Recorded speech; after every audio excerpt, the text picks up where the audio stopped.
Hello, Kehilat Darchei Tzion. We're in Shabbat, Parashat Vayitchanan. We're in the first of the 7 weeks of the Haftarot of Nachamu, where Hashem consoles Am Yisrael after experiencing the great tragedy of the 3 weeks of Tisha B'Av, of the destruction of Beit HaMikdash, Am Yisrael going into exile. And then we read 7 weeks straight, these beautiful Haftarot that come to comfort Am Yisrael. And the first one is Nachamu, Nachamu Ami Yomar Elokechem. And then Hashem tells Am Yisrael that they should. He wants to console them. He wants to give them comfort. And what should people tell Yerushalayim?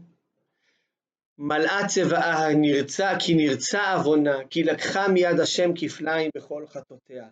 Yerushalayim has suffered so much, and it's enough compared to the transgressions that she has practiced. It's a completely different level. She's suffered so much, and now will be a change.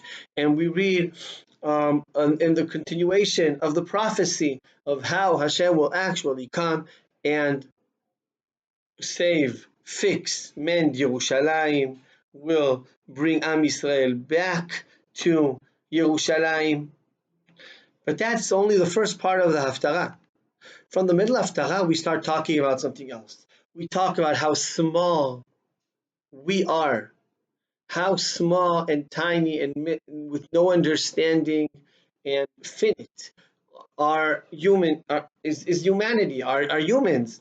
And on the other hand, we read how the greatness of Hashem, his understanding of everything that happens, the fact that Hashem rules over everything and leads the world, and nothing can be compared to the greatness of Hashem. And why is this important to read in this Haftarah? Why is this part of Yeshayahu, which according to that Mikra, the second part is not continuing the first prophecy that we have, but it's an introduction to another one that we're not reading today. So why did the people writing the Haftarah put these two parts together, talking the greatness of Hashem and the comforting of Yerushalayim?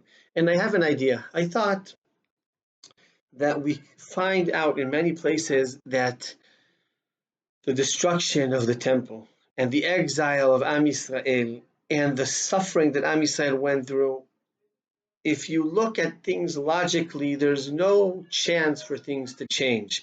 Things you can't mend them. You can't repair what has already been broken.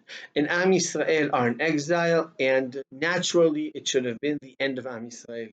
And the idea that years later Am Yisrael will return back to Yerushalayim, and people from all over the world will be coming back to the land of Israel is unheard of and not reasonable.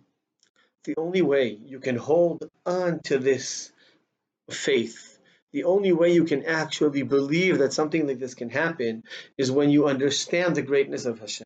When you realize that everything in the world is under the leadership of Ribono Shel Olam, under his supervision, under his guidance, and things are happening in a certain way. Many times we can't understand. Many times we don't grasp exactly what's happening.